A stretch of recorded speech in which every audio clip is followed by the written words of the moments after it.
அனைவருக்கும் வணக்கம். நியமம் தற்சார்பு அங்காடி பெரம்பலூர்.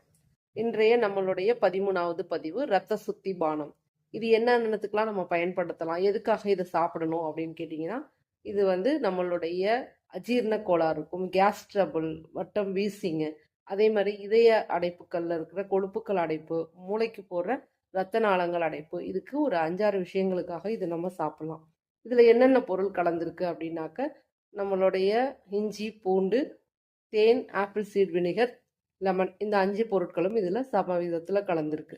இதை தொடர்ந்து சாப்பிட்றதுனால நம்மளுடைய நோய்கள்லேருந்து நம்மளை காப்பாற்றிக்கலாம். என்ன வேணால் சாப்பிட்லாம், ஆனால் அது அஜீரண கோளாறையோ நமக்கு கேஸ் ட்ரபிள் இந்த மாதிரி நிறைய விதமான பிரச்சனைகள்லேருந்து நம்மளையே இது காப்பாற்றுது. இதை சிறுவர் முதல் பெரியவங்க வரைக்கும் யார் வேணால் சாப்பிட்லாம்.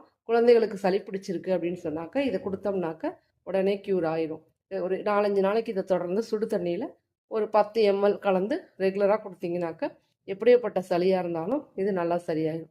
அதேமாதிரி எனக்கு இதய அடைப்பு இருக்குது அப்படிங்கிறவங்களுக்கு வராமல் தடுக்கலாம். இல்லாட்டினா வந்தவங்களுக்கு இனிமேல் அடைப்பு ஏற்படாமல் பாதுகாக்கலாம். இதை தொடர்ந்து பயன்படுத்துங்க எல்லா வீடுகள்லையும். நன்றி, வணக்கம்.